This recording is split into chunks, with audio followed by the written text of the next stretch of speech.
Today, I'm going to present my second non-official India Development Goal, and then we will discuss it. So, what exactly is the purpose of the second NIDG or NIDG 2? In my mind, there were lots of things about growth and development and progress and all. But I think I finally sorted it out in a way that we can think of pure economic growth in one goal, and we can think of quality of life in the second goal, right? That's, for me, it's like a culmination of many years of confusion that finally we are able to say, listen, there are two separate things we want. We want to have economic progress, and we want to improve the quality of life. And the two are, of course, interrelated. There's no question about it. But conceptually, if we separate them, then we don't have to have circular thinking in our heads all the time. So you really want to have clear linear thinking. And that is my effort at making things clear, not recognizing that there'll always be inherently correlation between the two. What affects one affects the other.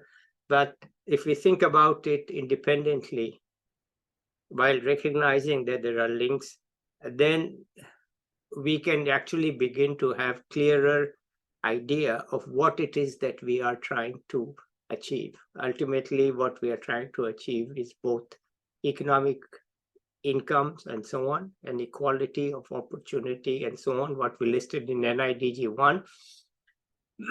And we want to have a quality of life. Okay, you can have a quality of life even without income increase, or you can have income increase and a terrible quality of life. Right? Like Bangalore, Sidra just mentioned, that the traffic is horrible. There's no place to walk. So we have the income, right? People are well off, and it's international city, and you have economic progress, and you have the world-class people there. But the moment you step out of your workplace, if you have to get to your workplace, that's a nightmare. And if you have to step out, there's no place to step out. So the quality of life is missing in Bangalore in many ways. Yes, there are fancy restaurants, if you can get to them, and there are other things happening, but how to get to them, what to do. So all this is what I try to call as quality of life, right? How do you live? Do you have you can be in a smaller town with a lower income, and that's a lower income. You can't possess the things that people have, but the quality of life may be better. Okay, so that's why for me, it's important and useful to have this distinction between quality of life and economic growth, progress as such. Okay, and it also leads to, so let me share my screen and see if I can find my slides. Okay, here we are. Okay, so NIDG 2 overall is improve quality of life for all via efficient and effective responsive governance. So these are the three key words: efficient, effective, and responsive. So we say the government should do it, the government should do that. But then how do we even begin to think about what it means?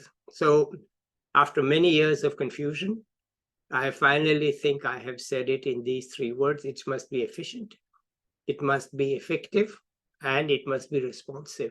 So the responsive is the key part, one key part of it, that you shouldn't just be going to the government office and told, no. They must be responsive. They must figure out how to do things for you.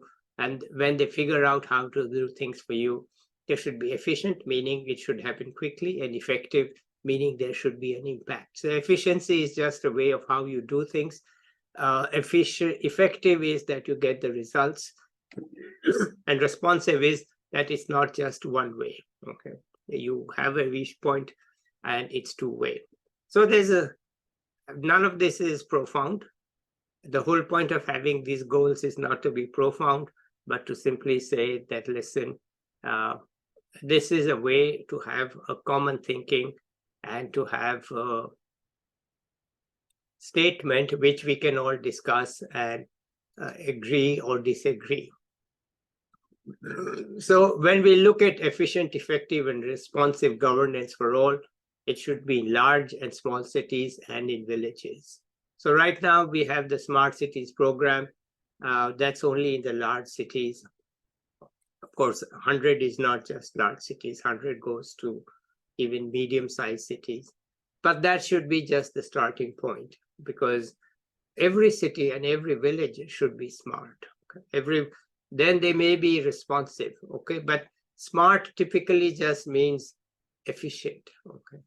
You are going to have, it isn't about responsiveness at all. Efficient and effective, it is really just about doing things better, right? And getting something done. So it's efficient and effective. But we need it in every place. We need it in the union and state governments, we need it in municipal authorities, and we need it in district and Panchayati Raj bodies. So we really have three constitutional layers, that is the union government and the state government and Panchayati Raj governance. And then we have the municipal authorities, which actually make decisions like in the cities like Bangalore. And then we have the district, which actually is a key in the administrative system. And even the collector of the district has a key role even in Panchayati Raj institutions. And to my knowledge, the constitution was amended in the early 1990s to give Panchayati Raj institutions a say, but they haven't done much in terms of having an impact. I'm sure they do something, but whether it's a lot, I am not clear about that at all. So what is it that they should do for us to improve our quality of life?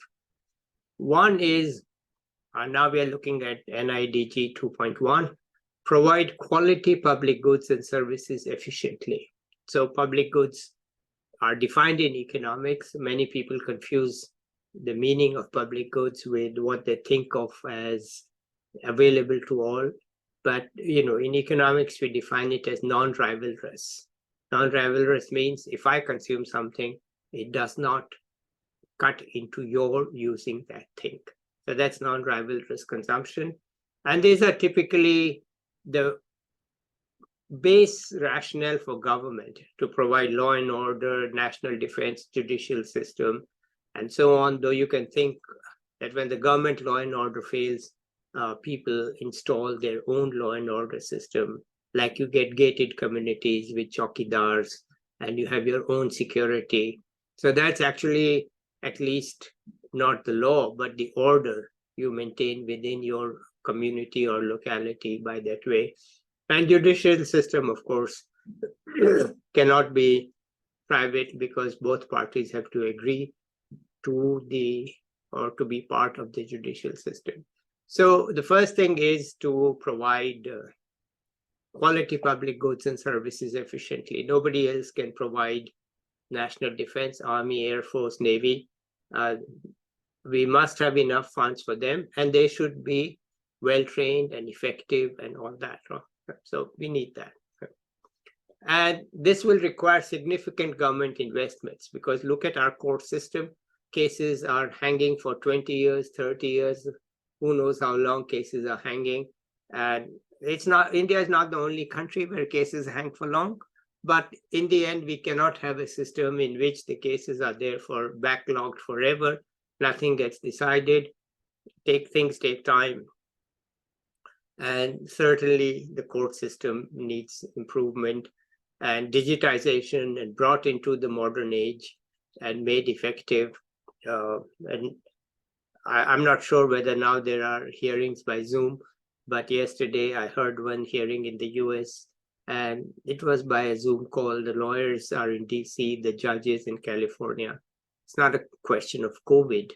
It's a question of why ask the people from California, from Washington, DC to fly to California just to present the case. They can just as well sit in DC and not fly and present the case. So I don't know where we are in India on that, but we are going to need significant government investments. But budgets are tight because of subsidy Raj. So this goes back to our NIDG 1, that we are providing too many subsidies ineffectively. Of course, the DBT is helping to make it efficient, but still, when you have more money being spent on subsidy, then it's hard to have government investments in these things. And then you say national defense is sacred, we can't cut that. So, well, you've got your subsidies, you've got your national defense, and you've got your roads and infrastructure, which you need, but then there's no place for this. Okay. And there are corruption and efficiency issues. Okay, so you can't really do a good job because you have inefficiency and corruption. So this is where the corruption enters in my view of thinking. So the second one is to create world-class public agencies, including utilities. So what public agencies, any place where you have to go to get a permit and so on. And then, of course, you have the traffic, drainage, all these things which we are experiencing in India now. We are seeing that big cities don't have drainage. Even the smaller towns don't have drainage. Even Delhi this summer had flooded parts of Delhi where normally there were no, the drainage was better. But we don't have drainage. We don't have good traffic. We don't have traffic safety. So these are the basic public agencies. There are services that have to provide garbage collection. Now, of course, you can have your own private garbage collection too. If you are fed up that the government's not picking up the garbage and you want to organize your private garbage collection, you could pay people and you could have private garbage collection. And ultimately, we might see that in gated communities and other places, that there is a private garbage collection and so on. And utilities provide various services, electricity. Discoms range from good to poor in India. Some are good, like Gujarat has very good discoms, and some are very poor, which, in Haryana, I heard from people in the village when I asked them, how often do you have power cuts? They said, please, sir, ask us how often we get electricity. So this is not a good situation to be in right across India. And this is laid out in government reports, the situation of discoms, okay. Water supply, it's a critical problem, okay. Chennai ran out of water a few years ago, and more cities are going to run out of water or have poor water supply. And it's a very, very crucial thing that we need to have for everybody. And finally, ICT services, including Wi-Fi. India is seriously lagging in Wi-Fi. The number of people with whom I cannot hold a discussion because they're having Wi-Fi problems all over the place. Mumbai, in the rains, no video. Delhi, last meeting I had of 4 people, 2 couldn't connect. Why? Internet problems. So internet problems are all across even big cities in India. And when you try to connect to the smaller towns, especially the villages, the Wi-Fi is badly lacking. And Sindhu, supposed to be here today, is not here. She said, sir, my village doesn't even have Wi-Fi in Tamil Nadu. Okay, so we are seriously lagging behind in Wi-Fi. And remember, Wi-Fi is separate from cellular. The cell phones run on cellular and Wi-Fi is separate. Cellular service is pretty reasonable in India, that you can get a signal across in most places. Even you go to the villages, the signal is there. But that signal is good for text, SMS, and voice. And when you try to do Wi-Fi, you don't have it. So that, in short, is what I want to say, that, listen, we have to have better public agencies, including utilities, and whether they are private or public, because Wi-Fi is not provided by any government agencies. Cellular is not provided by any government agency. But in the end, the government has to make sure that it is there. Now, it's a problem even in the US. You go to small towns, you may even, there are 3 people that provide cellular service. If you happen to have in one of them, you may not get cellular service. It happened to us last summer. You go into a small town, cell phones don't work. And you can go into, when the pandemic hit and schools went online, there were stories that school kids were congregating around places which offer free Wi-Fi, such as McDonald's or Starbucks, because in their homes, they just couldn't have Wi-Fi. There's no signal there, right? So even in the US, it's a problem. But just because it's a problem in the US doesn't mean that we should be satisfied with it. The US is not a leader in Wi-Fi speed. You have countries like Sweden and South Korea, and even China is very fast. And we need to be fully involved in this. Okay, so that's it from me. We have only Sidra and Smit here today. So let's go with Sidra first, because she's very hardworking and maybe has to go. Let's have her, and then we can see that. All right, Sidra, let's go. All right. Thank you for inviting me on this panel. And yeah, go ahead.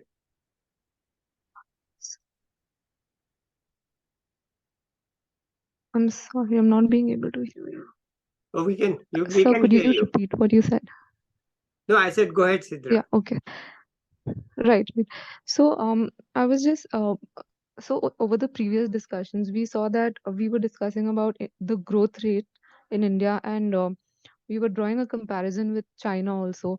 So it's very, like, it is pretty common to read in the papers also, when comparing growth rates between the two countries. But when we talk about economic equity, that is when we see that this comparison is not so prevalent. So then it is usually measured against the past, so, or like through time periods. So I just wanted to bring in this aspect, like it's already prevalent, it's already existing, but I wanted to study it a little more deeply.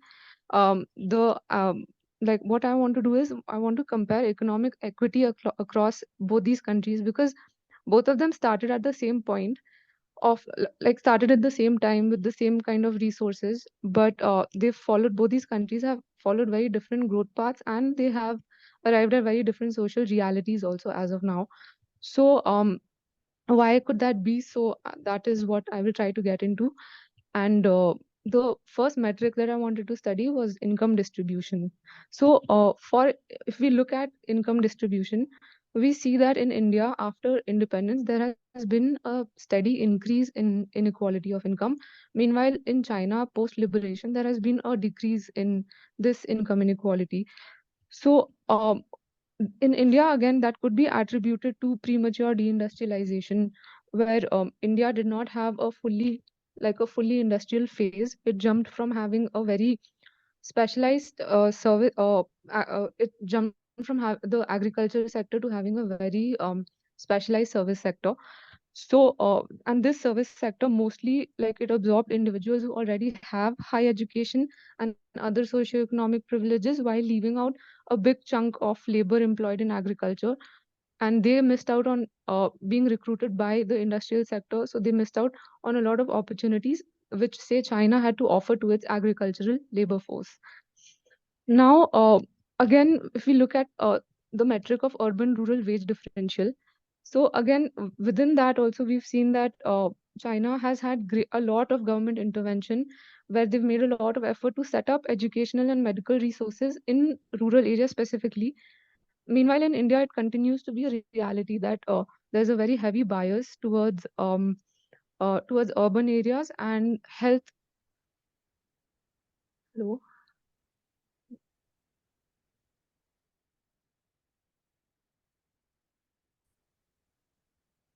We had an internet glitch, which proves my point that Wi-Fi in India is lagging.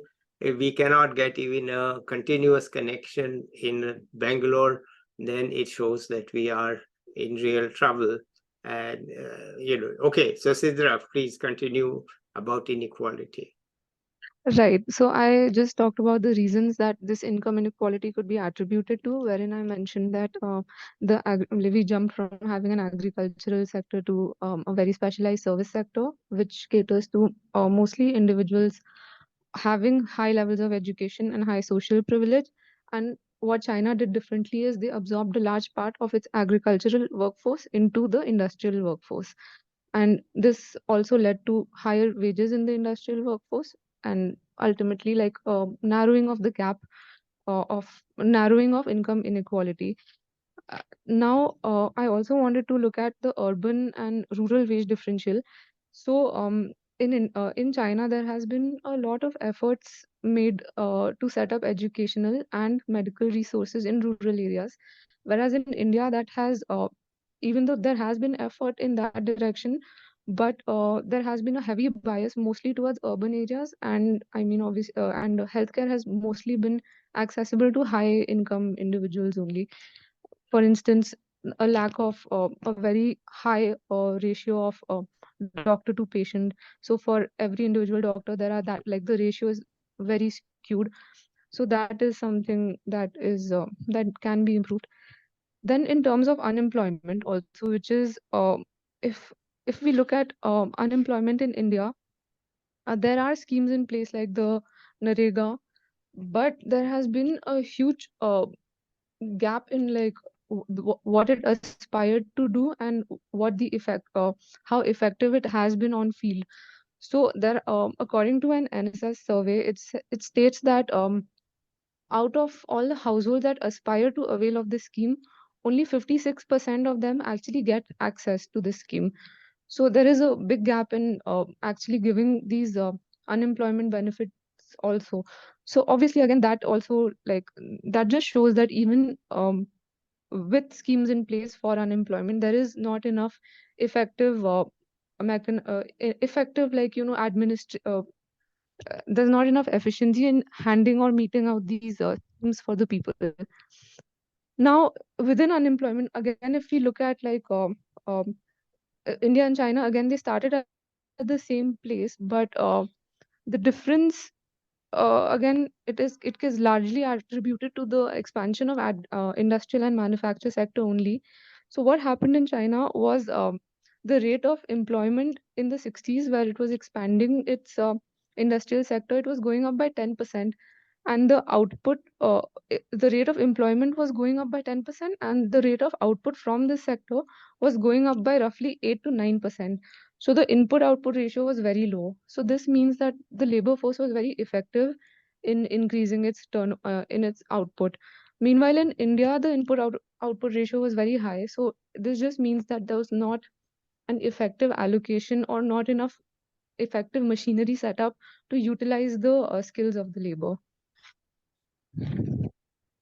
Now, there's another huge aspect of equity, that is education and literacy. So, in India, there is a big in the 1991 census. According to the data in the 1991 census, it is stated that 48% of the Indian population is can be called illiterate.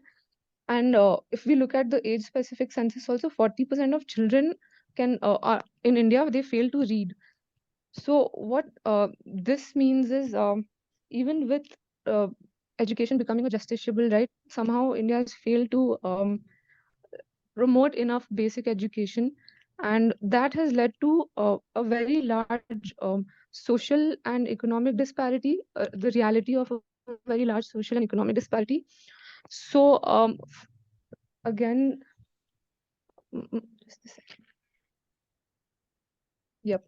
Meanwhile, in China, again, the census data for 1991 says that only 22% of the population was illiterate, and if you look at the percentage of children who couldn't read or write, that was 5%.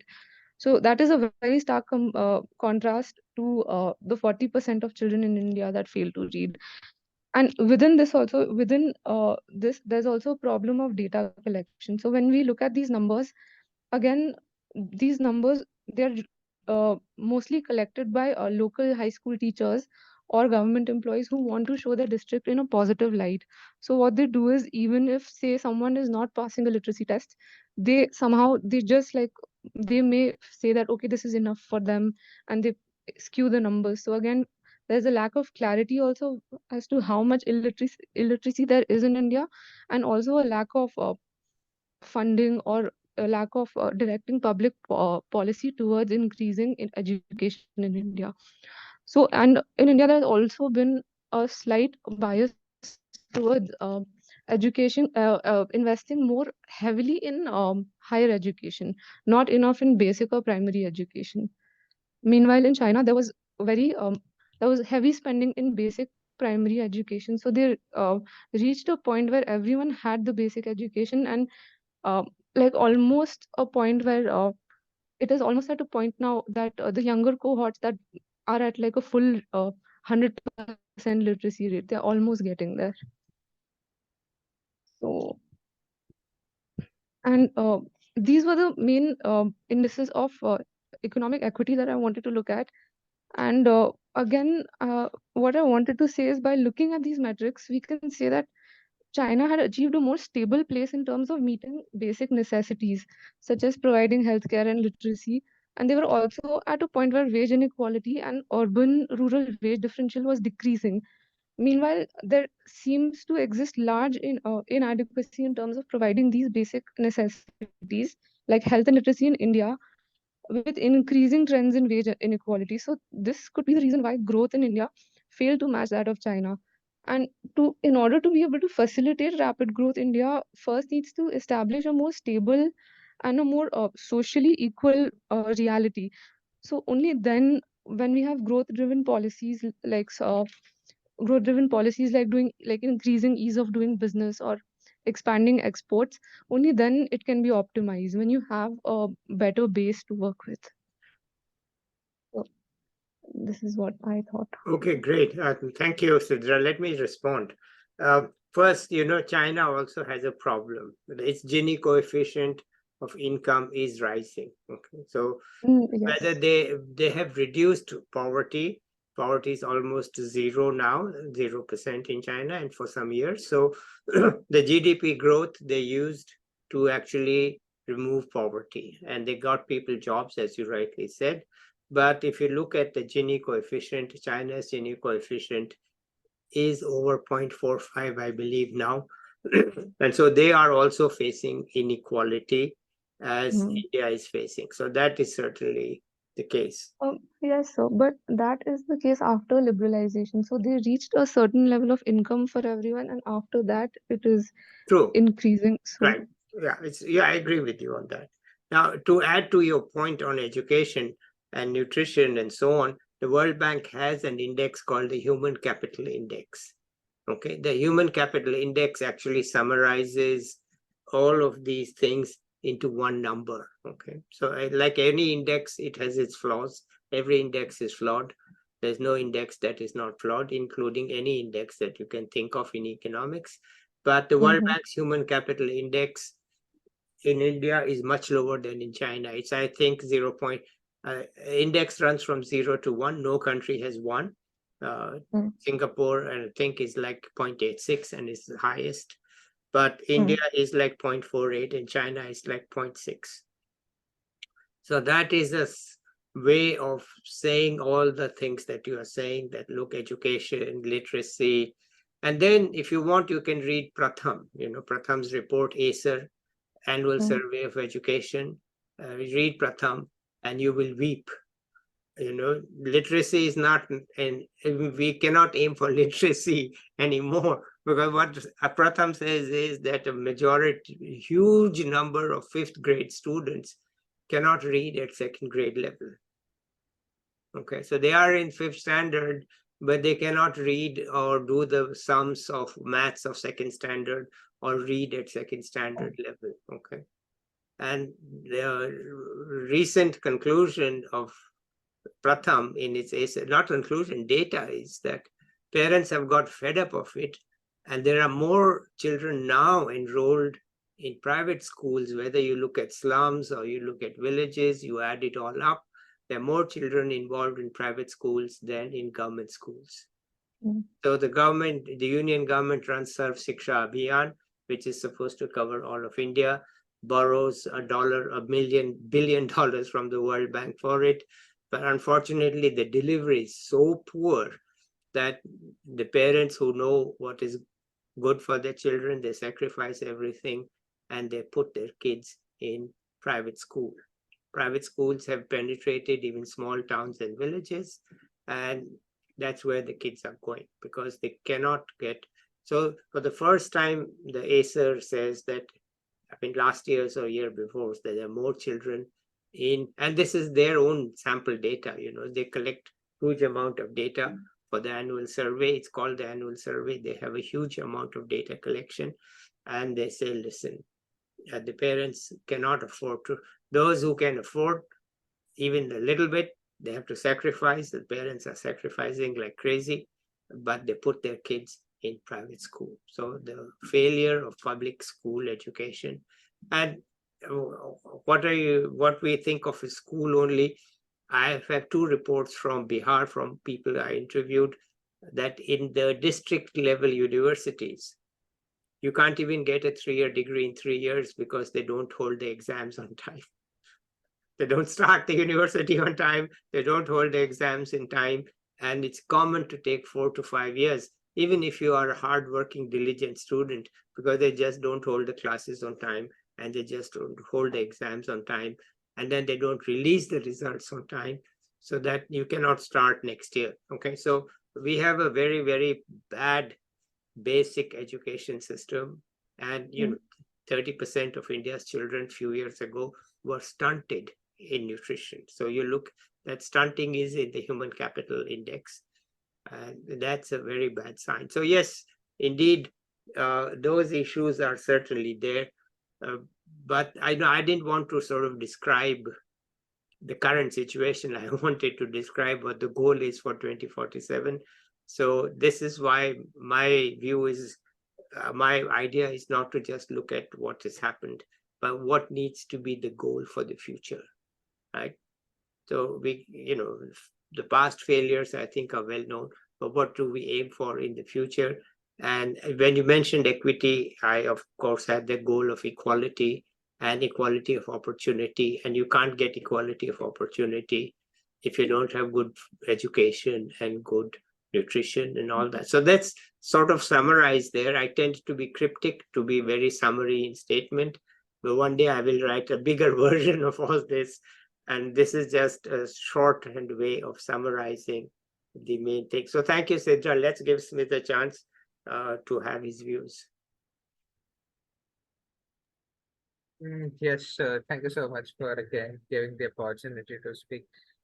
So, coming towards public goods now, every government has this particular aim, and providing quality public goods is a key deliverable of all the governments. And there can be challenges in terms of budgets, in terms of efficiency, and of course, in terms of corruption as well.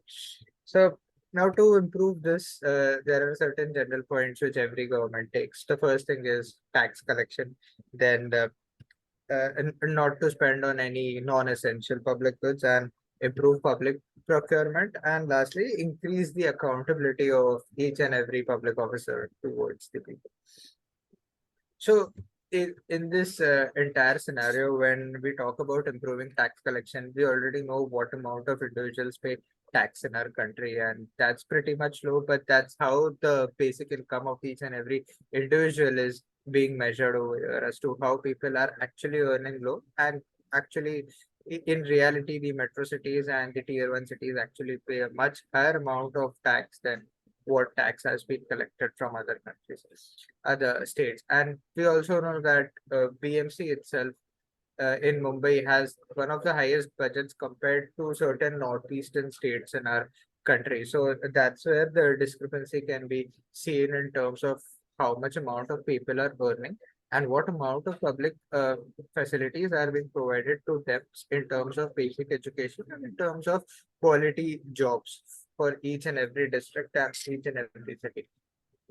So talking about this, I also realized that I had worked with National Institute of Industrial Engineering as a research assistant, as a data analyst intern with Dr. Binil Kumar, and we were actually trying to write this paper on checking out the mobility during the COVID times, okay, among the shared public transport. So this is where I realized that the first mile people take to reach a public transport and the last mile they take to reach their own particular destination. And in between the public transport which they select, and in this entire process, the amount of time which they infuse and the amount of money which they spend is quite large. So let's say Mumbai is a metropolitan city and everyone comes to work over here. So if, for example, one particular person is coming from a suburban area, okay, the first mile of transport is to actually reach the public transport, that is the local train. Once he or she reaches the local train, travels through it, the last mile of transport is to actually reach at the particular destination.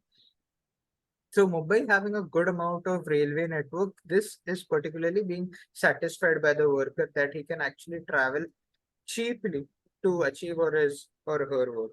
So this is one example as to how public goods are really effective when they are being, you know, made for the people actually.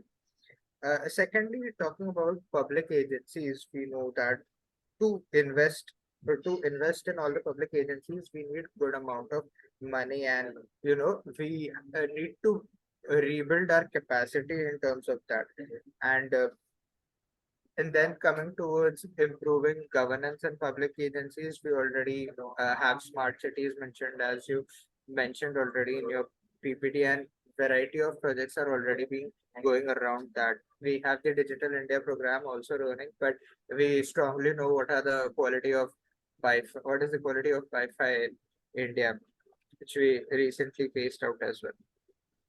Then coming towards some numbers in this entire story when we were talking and also you were commenting about that, just quickly checked out. So I realized that only 22% of Indians have access to the internet. Okay, India ranks 113 out of 144 countries in the world's excess of electricity. So this is one particular index also.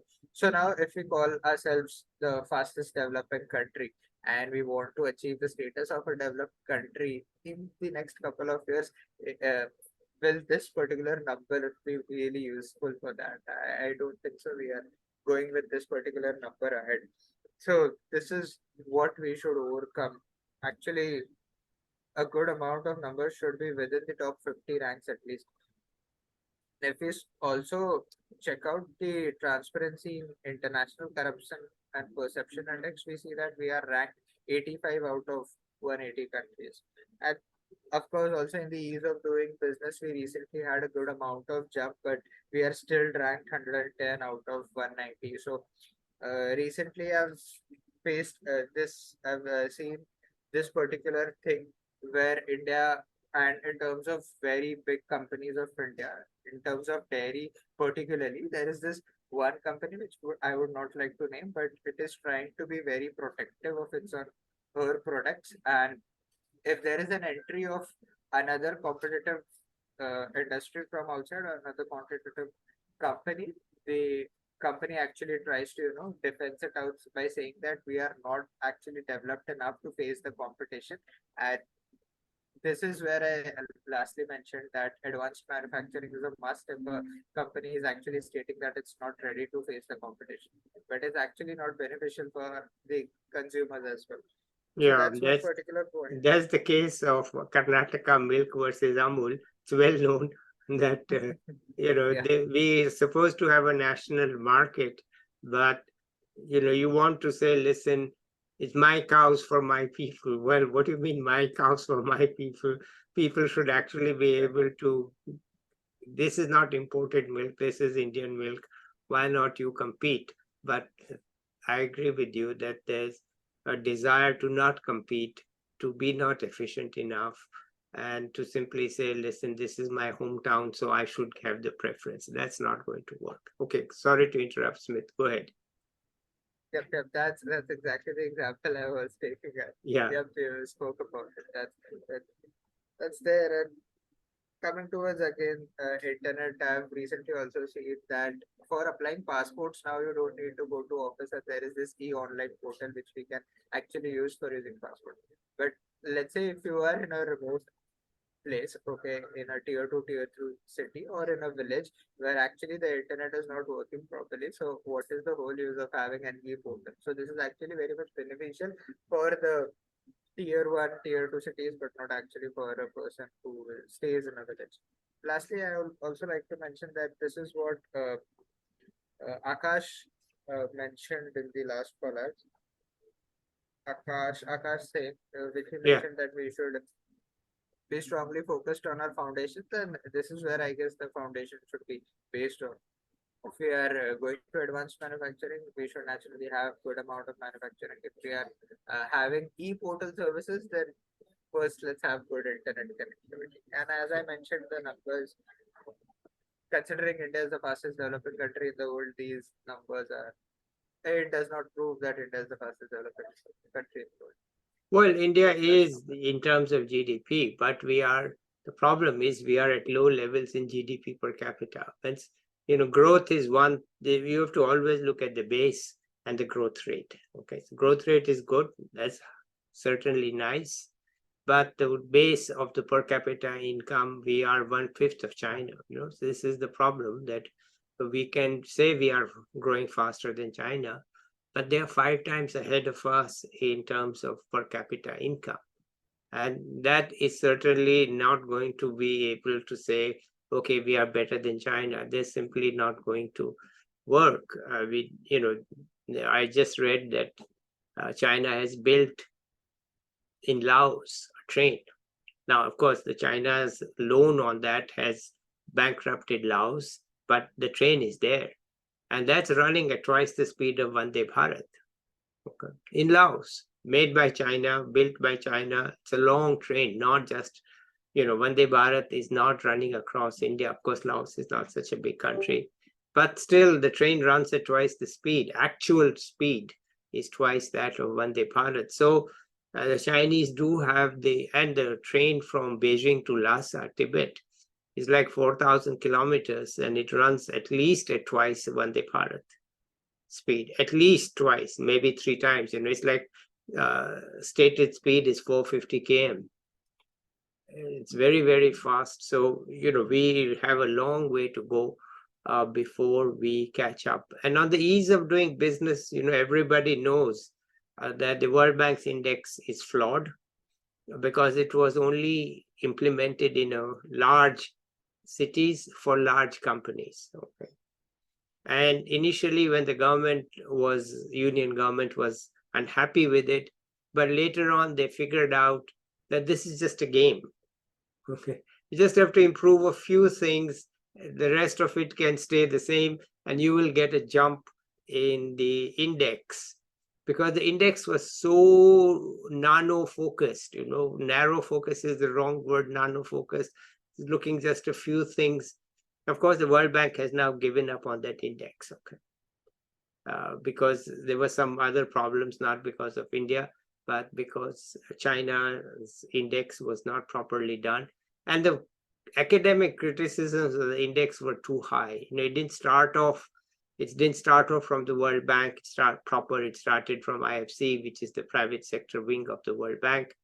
They started the index. It wasn't thought through in terms of academic rigor and so on. And it was very narrowly based. It was never intended to be a big deal in which the prime ministers and presidents would be looking at and then competing to say, okay, we are going to get ahead in this.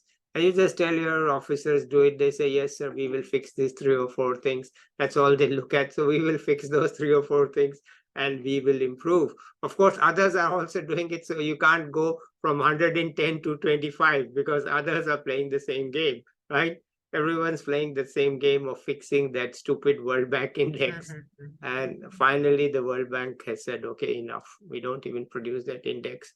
We are going to have a debate internally and externally and analysis and so on with people who can develop an index. And obviously, they aren't going to come up with an index because it's not possible to actually have a conceptually, I told you earlier, all indexes are flawed.